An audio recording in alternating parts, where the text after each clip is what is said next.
Araba octobre kalo tile fila san ba fila ani mugan ani naani Joliba TV News filɛbaw Joliba FM lamɛnbaw an b'a fɔ aw bɛɛ lajɛlen aw bisimila aw ka kunnafoni gafew kɛnɛ kan i n'a fɔ aw b'a kalama cogo min sa k'a fɔ diɲɛ don o don ni nin waati in dala gosira ka ban an ka ɲɛmaw y'a kanu an ka kɛnɛ kɔnɔ ka se ka an da don an balima kunnafoni gafe sɛbɛnbaw olu ye gafe minnu cari nanzarakan na sa an bɛ kɛnɛ kɔnɔ ka se ka olu bamayɛlɛma o ye todunkan na laɲini bɛɛ lajɛlen tɛ dɔwɛrɛ koyi ka se ka aw bɛɛ lajɛlen kunnafoni waati kelen hakili kelen nin kɔnɔ la o hakilina kɔnɔna la sa jɛka baara o de ɲɛ bɛ an fɛ yan nɔ bi baaraw tagabolo kɔnɔ sa min ye arajo fan fɛ Musa Sanogo ale ka wulikajɔ bɛ yen nɔ sa yaasa aw bɛ se k'an kumakanw lasɔrɔ tele fan fɛ maa dama dama olu ka wulikajɔ don Augustin Esubihi ale y'o cɛba dɔ ye Lamine Kulibali a b'a jama cɛma Musa Ayidara ale bɛ yen nɔ Yusuf Sangare a bɛ yen ka kuncɛ ni ne yɛrɛ dɔgɔmuso ye sa Salimata Wederawogo kuma bara ɲɛfɛ kalanden Amadu Tolo don wagati ni wagati an bɛ ɲɛ n karamɔgɔ ye sa an bɛ foli d'a ma nin waati in na Musa Sanogo fo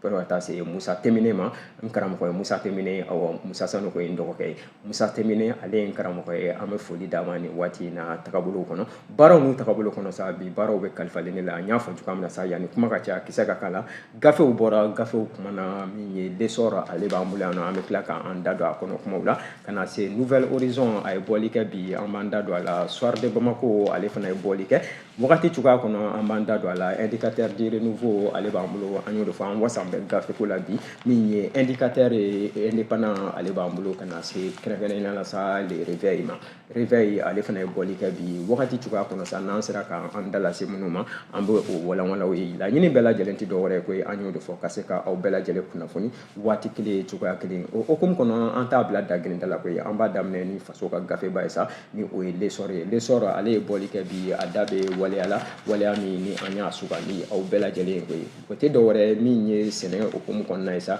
u y'a yira k'a fɔ lesɔr maaw ka bɔli don u y'a yira bi bɔli in kɔnɔ sa k'a fɔ ko min ye campagne agricole ye sa ko a bɛ n'a fɔ ko o baaraw ko olu bɛ ka taa sira fɛ sira min ni o ye wasa sira ye sa ko o sɔrɔla ɲɛfɔli dɔ kɔnɔna la ɲɛfɔli min ni office du Niger maaw ni u ye o boloda ka ɲɛsin min ye ɲinan san yɛrɛ ma lesɔr maaw ka fɔli la min ye Mamadu Si ale Amapu Segu ale ka fasiri don lesɔr kɔnɔ bi a y'a yira k'a fɔ ko ka kɛɲɛ ni min ye minisiri min ni ale bɛ wulikajɔw bɛɛ lajɛlen la sa ka ɲɛsin min ye sɛnɛko tagabolo ma ni o ye Daniel Simon Kelema ye sa ale ka wulikajɔw hokumu kɔnɔ ko min ye kɛrɛnkɛrɛnnenya la septembre kalo tile 27 ka taa kuncɛ a tile 28 hokumu kɔnɔ sa ko a ye wulikajɔ kɛ ka ɲɛsin min ye office du Niger ma ko min ye Daniel Simon Kelema ye sa ko a kɛlen ka se min ye office du Niger kɔnɔna la kɛrɛnkɛrɛnnenya la Segu mara kɔnɔna la sa ko a bisimilala ni directeur belebeleba ye directeur min n'o ye directeur national de l'agriculture Sulemani Yakuba ko o wulikajɔ hokumu kɔnɔna la sa u taar'u ɲɛ da min ye office du Niger ale ka kɛnɛw kan kɛnɛ minnu ni sɛnɛw bɛ ka kɛ a ko kɔnɔna la ko ka kɛɲɛ ni nin wulikajɔ in de ye sa minisiri ka nin wulikajɔ in ko a kɛra sewa ye k'a sababuya kɛ lesɔr maaw ka ɲɛfɔli la sa k'u taara ye k'a fɔ ko sɛnɛfɛnw ko olu bɛ yanga kɔnɔ yanga min ni maa bɛ se ka i jigi da waleya caman kan a ko la koyi a ja yɛrɛ bɛ gafe kɔnɔ yan nɔ ko o hokumu kelen in de kɔnɔna la sa ko min ye sɛnɛkɛlaw ye ko olu sereyara a kan i n'a fɔ lesɔr maaw da b'a la cogoya min sa k'a yira k'a fɔ ko sɛnɛ bɛ hokumu mun kɔnɔna la ɲinan san tagabolo kɔnɔna la sa sɛnɛfɛnw ko u kɛn bɛ ka san sɔrɔ kosɛbɛ kosɛbɛ ko bɛ se ka maa yamaruya sa k'a bila i kunna k'a fɔ ko baaraw bɛɛ lajɛlen ko olu bɛna sabati ko ka kɛɲɛ ni maa dɔ ka ɲɛfɔli ye maa min ni dugukolotigi don ko o ye Yakuba Jara ye ka ɲɛsin Marakala mara kɔnɔna ma sa ko a y'a yira k'a fɔ kilomɛtiri 30 Marakala kɔnɔna la yen nɔ sa ko a y'a yira k'a fɔ ko min ye ale kɔni ka kɛnɛ ninnu ye sa ko sɛnɛ tagabolo kɔnɔna la an bɛ don min na i ko bi sa ko jiko ni o ma dɛsɛ fefewu min ye maloko tagabolo ye sa ko maa bɛ se k'a fɔ tagabolo bɛɛ lajɛlen kɔnɔ sa ko tare sira jumɛnw fɛ ko k'a sababuya kɛ ko tagabolo min ni a ɲɛ b'a la ale yɛrɛ ye sɛnɛkɛla ye ko a bɛ a jigi dan bɛ a kan k'a yira k'a fɔ ko min ye sɛnɛfɛnw ye ko olu bɛ ɲɛ ɲinan cogoya bɛɛ lajɛlen na sa jamana ka tagabolo bɛɛ lajɛlen kɔnɔna la ni Jabaru Masa ale ka jɛ ye ka kɛɲɛ ni min ye lesɔr maaw u ka ɲɛfɔli la nin sira ninnu bɛɛ lajɛlen kan ko min ye Daniel Kelema ye a yɛrɛ ye kuma ta minisiri don ko a a y'a yira sa k'a fɔ ko jamana ka laɲini bɛɛ lajɛlen tɛ dɔ wɛrɛ ye su fara tile kan ka se ka fɛɛrɛw sɔrɔ nin baara ninnu kɔnɔna la fɛɛrɛ minnu ni a bɛ kɛ sababu ye sa ka o nati ka di min ye sɛnɛkɛlaw ma waleyaw kɔnɔ waleya minnu n'a bɛ kɛ sababu ye sɛnɛkɛlaw olu ka se ka yiriwa tagabolow bɛɛ lajɛlen sɔrɔ ko dugukolotigi dɔ fana bɛ yen nɔ min i n'a fɔ lesɔr maaw da b'a la cogoya min na ni o ye Yusufu Simiga ye Yusufu Simaga ko ale y'a yira sa k'a fɔ ko ale kɔni ka kɛnɛ ninnu fana kɔnɔna la sa min ye sɛnɛfɛnw ye ko u kɛmɛ ka yanga caman sɔrɔ nin waati kɔnɔna la bari o n'a ta o ta sa hakili lajiginna u kɛmɛ ka ɲɛfɔli dɔw kɛ min ye minisiri ni a ka delegation ye sa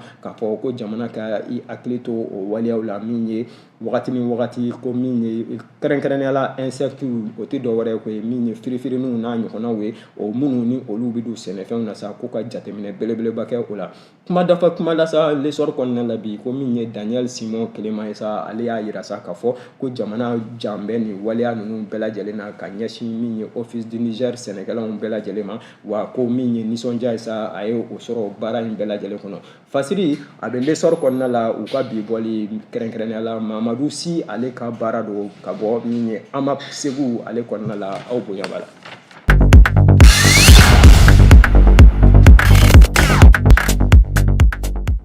An bi bɔ lesɔr kɔnɔ nin waati na k'a ɲɛsin Nouvelle Horizon ma kɛ Nouvelle Horizon a fana ye bɔli kɛ bi a da bɛ wuli ka jɔ la ko ye a y'a yira sa k'a fɔ ko min ye commissaire colonel major Nuhum Dabitaw ko kunungo ko ale welela kiiri bunakun kan sa ka ɲɛsin wulikajɔ ma wulikajɔ min ni o bɛ sen na an bɛ waati min kɔnɔ sa ni o ye avion présidentiel ale ta hukumu kɔnɔna ye sa ko o hukumu de kɔnɔna la sa ko colonel major Nuhum Dabitaw don tɛmɛnlenw kɔnɔna la sa a yen bɛ nin waleyaw kɔnɔna la a tɔgɔ yen bɛ nin waleya ninnu kɔnɔna la sa ko a welela min ye fanga tigilamɔgɔw fɛ kiiri bunakun kan kunungo ko ye ko a y'a yira sa a ka dakuruɲɛ fɔlɔ la Nouvelle Horizon yɛrɛ kɛmɛ ka a cariɲa ko min ye maa kofɔlen ye sa k'a y'a yira k'a fɔ ko sira si fɛ ale senma don min ye gafe ko o tagabolow bɛɛ lajɛlen na ko wa ko a b'a yira sa k'a fɔ ko sira minnu ni olu tɛmɛna nin tagabolow kɔnɔna la sa n'o ye procédure ye ko sira si t'a la ale min ni a ye i sen don nin waleya ninnu kɔnɔna la n'o ye Nuhum Dabitaw ye sa ko a ka fɔ ko majɛ ko o bɛ se ka ye ale ka tagabolow bɛɛ lajɛlen kɔnɔna la ko majɛ si ale ma sɔmi o la wa majɛ si tɛ yen nɔ tagabolo kɔnɔna la sa ko fɛsɛfɛsɛli siraw o bɛ se ka o yira a ka tagabolo kɔnɔna la o tɛmɛlen kɔfɛ ka bɔ yen nɔ o Nouvelle Horizon kelen in na o y'a kan bɛ ka gɔri turu waleya belebeleba kan ko ye ko a yirala sa k'a fɔ ko ɲɛfɔli caman kɛra nin ko kɔnɔna la minnu kɔnɔna la min ye kɛrɛnkɛrɛnnenya la colonel major Nuhum Dabitaw a donni kama sa a y'a yira k'a fɔ ko a sema ye waleya caman b'a yen nɔ sa min ni o bɛ ka fɔ nin ko kɔnɔna la ko tagafani nafan ko o ma ye a ko kɔnɔ gafe kɛmɛ k'i sinsin a kan ko ye o y'a yira sa k'a fɔ ko nin kiiri in bolokun kan sa ko min ye Sidi Mohamed Kaɲansi ye ko o ye ɲɛfɔli dɔw ta ɲɛfɔli minnu kɔnɔna la sa ni a y'a yira k'a fɔ ko min ye mandat min ni o bɛ sen na kiiribulon o tagabolo kɔnɔna la nin wulikajɔ bɛɛ lajɛlen kɔnɔ ni o ye opération militaire ni acquisition militaire n'o ye finitigiw olu ka minankow tagabolo kɔnɔ kɛrɛnkɛrɛnnenya la avion ko o tagabolo kɔnɔna la sa ɲininkali minnu ko ni olu tɛmɛna ka ɲɛsin ale ma a ye labɔli kɛ o ko kɔnɔna la sa o ti maa wɛrɛ ko ye ko Mamadu Kamara ale ye ɲɛfɔli kɛ k'a yira sa k'a fɔ ko a ye wulikajɔ minnu ni a ye o sabati a donni kama sa ko sariya tagabolo bɛɛ lajɛlen bɛ a kɔnɔna la wa ko a bɛ laɲini kɛ min ye kiiri tigilamaw fɛ i n'a fɔ Nouvelle Horizon b'a fɔla cogoya min na sa a ka fɛsɛfɛsɛ yaasa baaraw bɛɛ lajɛlen a tiɲɛ na a kalon ka dɔn ko ka kɛɲɛ ni min ye Nouvelle Horizon maaw ka ɲɛfɔli la nin wulikajɔ ninnu bɛɛ lajɛlen kɔnɔna la sa ko maa minnu ni olu bɛ ka wele kiiribulon fɛ kiiri tagabolo kɔnɔna la sa caman bɛ yen ko olu kɛmɛ k'u sinsin u ta kan ko o dɔ de ye min ye Mamadu Kamara ye Mamadu Kamara ko a y'a yira sa k'a fɔ ko a waleya kan ka lajɛya pɛs ko k'a sababuya kɛ min ye kurumaw n'o ye kiiri tigilamɔgɔw ye sa u kɛmɛ ka wulikajɔ minnu sabati ka ɲɛsin olu ka tagabolow bɛɛ lajɛlen ma ko fɛsɛfɛsɛli hakilina kɔnɔna la sa siga t'a la k'a fɔ ko wulikajɔ don wulikajɔ min ni a ka kan ko bari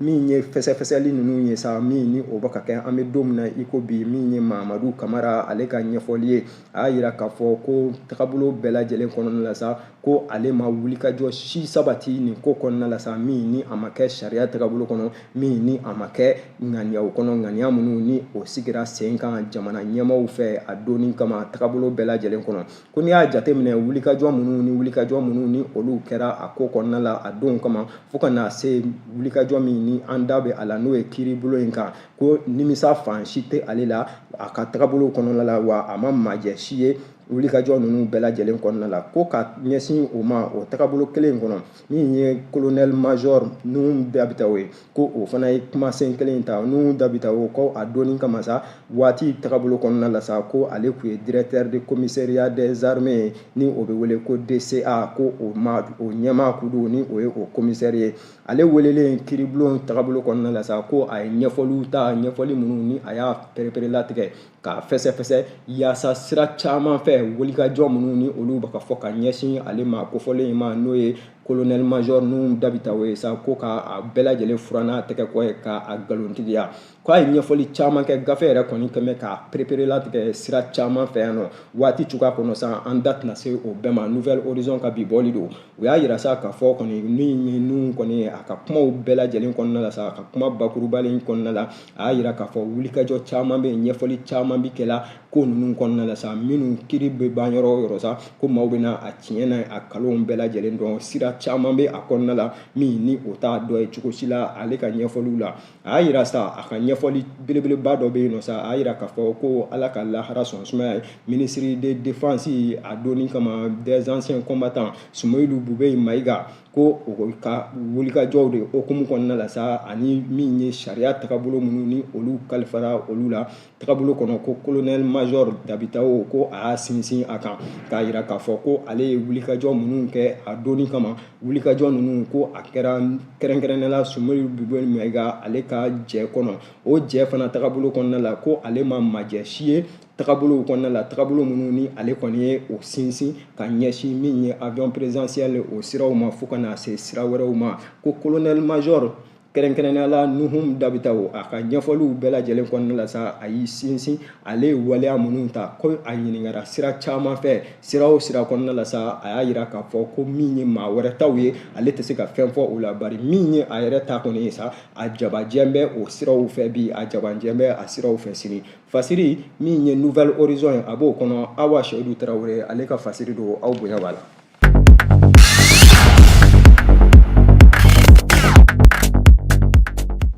An bɛ bɔ Nouvelle Horizon kɔnɔ nin waati in na k'an ɲɛsin Soir de Bamako ma kɛ Soir de Bamako a ye bɔli kɛ bi a da bɛ wulikajɔ belebeleba la koyi Laya Jara ale ka fasiri don a y'a yira sa ɲɛfɔli kɔnɔna la k'a fɔ ko premier ministre kɔrɔ politikima dɔnnenba in ni o ye Musa Mara ye sa ko ale ye kuma la belebeleba ta min ye kalanta min ni o bɔra a dɔgɔkɔrɔ k'a sinsin ko min ye Musa Mara ye Laya Jara ka fasiri don Soir de Bamako kɔnɔ bi min ye Musa Mara ye sa ko a y'a yira k'a fɔ ko Mali gouvernement k'u kan ka k'i sigi cogo bɛɛ lajɛlen na ni nin ŋaniya in ye sa k'a ye k'a fɔ ko min ye kalanw ye ko olu tɛ se ka wuli cogo si la waati kofɔlen Musa Mara Laya Jara ka fasiri don Soir de Bamako kɔnɔ a y'a yira k'a fɔ ko Musa Mara ye nin kumakan min ni a y'a bɔ ka bin ko a kɛra kunungo tarata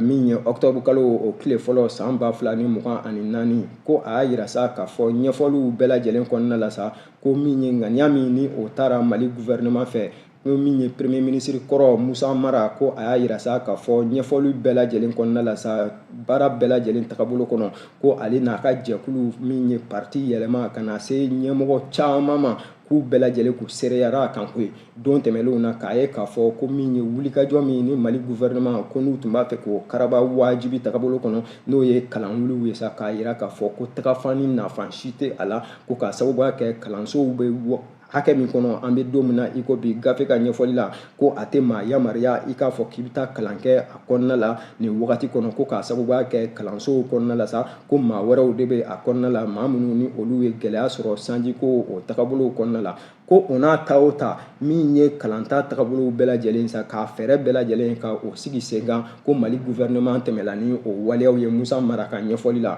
ko a tun sera waati jan kɔnɔna la yanni a fɔra waati min na sa k'a fɔ ko kalanta ko ale bɔra a dɔgɔkɔrɔ ko a tun kan k'a fɔ yanni o waatiw cɛ ko n'i y'o jateminɛ k'a ye k'a fɔ kalansow yɛrɛ ko olu ka tɛmɛ ka bɔ yen kɛ ko gɛlɛya wele belebeleba min ni o bɛ karamɔgɔw ɔkɔli karamɔgɔw ka syndicat dɔw o ni gouvernement ni ɲɔgɔn cɛ o wulikajɔw fana bɛɛ lajɛlen k'u b'a yira maa la sa k'a ye k'a fɔ ko kalanw olu tɛ se ka wuli nin waati kɔnɔna la ko k'a sababuya kɛ n'i ko maaw ka taa kalan a tɛ taa cogo si la Musa Mara ka ɲɛfɔli la ni ɔkɔli karamɔgɔw ni olu ta kɛnɛ kan ko ɔkɔli karamɔgɔw dun y'a yira a bɛ waati jan bɔ k'a fɔ ko u ni gouvernement Mali ɲɛmaaw ko u tɛ file fiyɛla ka taa sira kelen fɛ wa o hakilina kɔnɔna la sa ko olu ma jɛ ni min ye kalan wuli tagabolo ye Musa Mara ko gɔri bɛ se ka turu waleya dɔ kan ko min ye secrétaire général min n'o bɛ SNEC kɔnɔna la fo ka na se ko bɛn o tagabolow bɛɛ lajɛlen kɔnɔna la ko olu kelen kelenna bɛɛ lajɛlen k'u bɔra ka u dalakanw fɔ k'u ka kumasenw ka olu ɲɛfɔ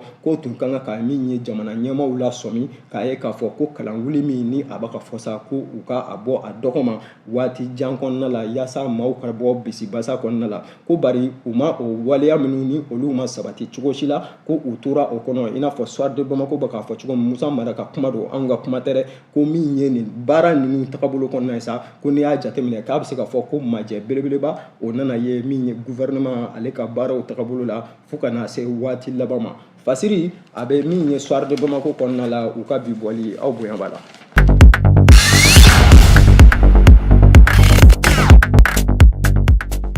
An b'an ɲɛsin nin waati in na indicateur de renouveau ma kɛ indicateur de renouveau a fana ye bɔli kɛ bi a da bɛ waleyala ko ye a y'a yira sa k'a fɔ ko min ye américain ka ambassadrice min ni o bɛ ONU tagabolo kɔnɔna la sa ko ale ye wulikajɔ sabati ONU yɛrɛ kɔnɔna la ONU ka lajɛ tɛmɛlen in na sa ko kɛ i da don wulikajɔ la wulikajɔ min n'o bɛ Mali kalata ko o ko fɔ ko ye gafe y'a yira sa min ye indicateur de renouveau ye ko ka kɛɲɛ ni min ye assemblée générale min ni o kɛra ONU fɛ n'o ye organisation des nations unies ye o ta ko 79nan hukumu kɔnɔna la ko min ye maa min ni ale bɛ siège la yen nɔ sa ONU tɔgɔ la kɛrɛnkɛrɛnnenya la ambassadrice américain ko n'o ye Linda Thomas ye ko ale ye wulikajɔ sabati wulikajɔ min kɔnɔna la sa ko ani Mali ministre min ni o bɛ an ka jamana ni jamana wɛrɛw cɛɲa ko ɲɛnabɔli kɔnɔna la Abdoulaye Diop ko u jɛra ka ɲɔgɔn ye k'u da don wulikajɔ caman na wulikajɔ minnu américain ni u hakilina bɛ o la ka ɲɛsin Mali jamana ma don nataw kɔnɔna la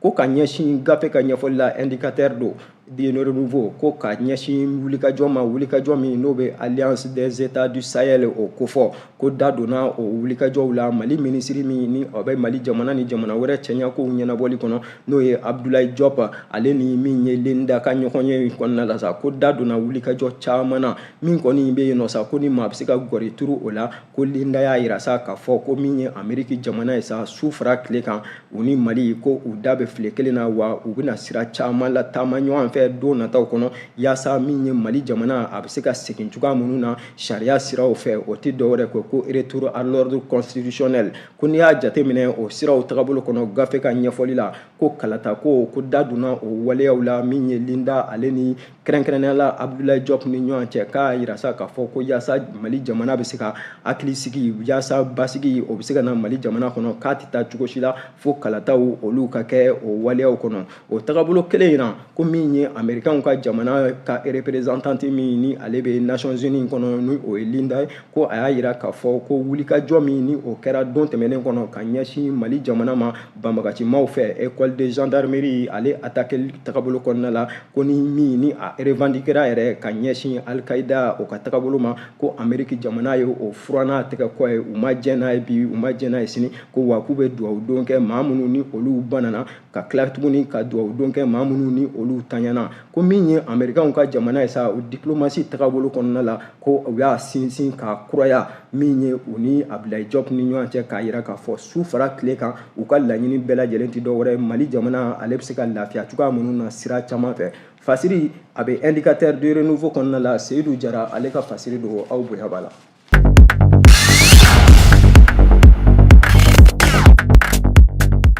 An b'an ɲɛsin nin waati in na indépendant ma kɛ indépendant a fana ye bɔli kɛ bi a da bɛ waleyala ko ye a y'a yira sa k'a fɔ an da bɔra la sanfɛ sisan min ye 79e assemblée générale min n'o kɛra Nations Unies fɛ sa ni o ye u ka laadala ɲɔgɔn ye 79nan hukumu kɔnɔna ye sa ko Algérie jamana ye kuma belebeleba fɔ ko ye ko Algérie jamana ye jaabi di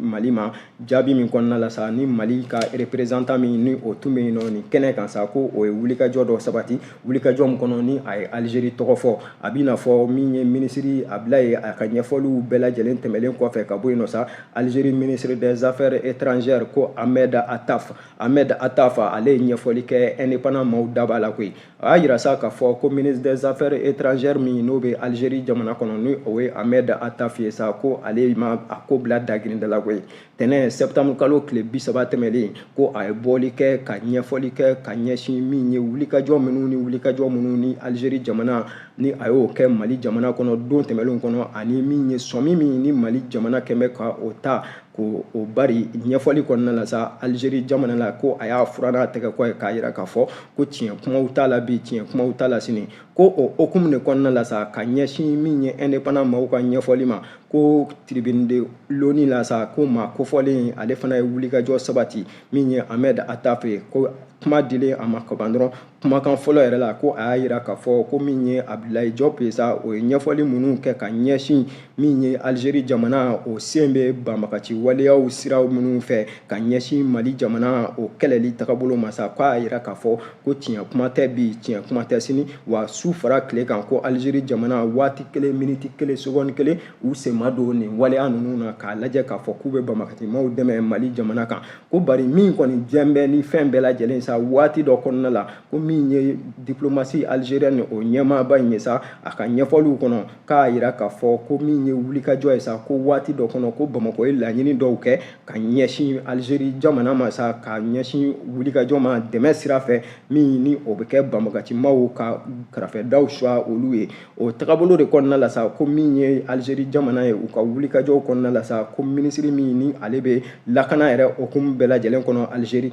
o ni min ye gouvernement algérien u ka ɲɔgɔn ye la kɔnɔna la sa ko u y'a yira k'a fɔ k'u ma jɛ ni u ka daw suwali ye wulikajɔ tagabolo kɔnɔna la ko ɲɛfɔliw kɔnɔna la ka ɲɛsin ministre des affaires étrangères min ni o bɛ Algérie n'o ye Ahmed Attaf ye o ni ka tribune kɔnɔna la sa ko a ko min ni o waleyaw sabatira nin ko kɔnɔna la sa k'a bɛ se ka kɛ o de digin bɛ min ye Mali jamana la an bɛ don min na i ko bi ko n'i y'o ta ka bɔ yen nɔ ko bɛnkan sɛbɛn tagabolo kɔnɔ min ni o taara kɛ Algérie jamana kɔnɔna la n'a bɛ wele ko accord d'Alger ko don tɛmɛlenw kɔnɔna la sa ko wulikajɔ caman kɛra a ko kɔnɔ min ni a fɔra parti bɛɛ lajɛlen fan o fan ni olu bɛ accord in tagabolo kɔnɔna la sa k'a fɔ ko bɛɛ lajɛlen k'i jɔ i jɔyɔrɔ la ko bari balina ko o nana ye a kɔnɔna la k'a sababuya kɛ ko ɲɛfɔliw kɔnɔna la min ye Ahmed Attaf Algérie ministre des affaires étrangères a ka ɲɛfɔli kɔnɔ a ko min ye Mali jamana ye kɛrɛnkɛrɛnnenya la an ka gouvernement k'a bɛna fɔ accord d'Alger k'u kɛmɛ k'o furan ni u tɛgɛ kɔ ye gafe kɛmɛ k'a fɔ ko affaire à suivre o ti dɔwɛrɛ ye ko ye ni min bɔra a ko la don nataw kɔnɔ sa o bɛna fɛsɛfɛsɛ bɛɛ lajɛlen bɛ se ka faamuyali kɛ cogoya minnu na MSC ale ka fasiri don ka ɲɛsin min ye indépendant ma a ka bi bɔli kɔnɔna la.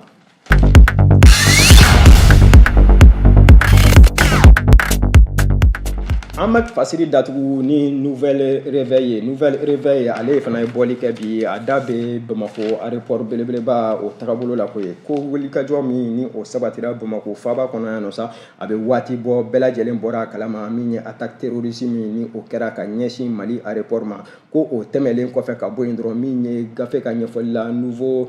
réveil o maaw don u y'a yira sa k'a fɔ ko o waleya tɛmɛlen ka bɔ yen dɔrɔn ko Mali jamana ɲɛmaaw ko olu ye fɛɛrɛ ɲini baaraw la fasiri kɛbaa tɛ maa wɛrɛ ko ye Mariam Konare don Mariam Konare a y'a yira k'a fɔ ko an bɛ don min na i ko bisa ko min ye lakana hukumu kɔnɔna ye ka ɲɛsin aéroport Bamako senu ma sa ko a bɛna fɔ o tun bɛ kalifalen maa minnu na ko a minɛna olu la pepewu ko k'a di groupe wɛrɛ ma groupe min ko n'aw bɛ wele ko GSSP ko a bɛna fɔ ko lakana hukumu jamana ɲɛmaaw u y'a ta nin waati kɔnɔ aéroport Bamako senu k'a di jɛkulu ma gafe y'a yira sa gafe jumɛn ko don nouveau réveil ko min ye nin wulikajɔ ye ko a sabatira fɛsɛfɛsɛli dɔ kɔnɔna la Mali gouvernement ale ka jateminɛw tagabolo kɔnɔ o jateminɛw la sa k'u y'a ye k'a fɔ ko jɛkulu min ni sécurité ni o tun bɛ dile o ma pankuru jiginyɔrɔ la sa Mali kɔnɔna la an bɛ don min na i ko bi sa ko majɛ caman nana ye o ko la min ye banbagacimaw olu ka wulikajɔ hukumu kɔnɔ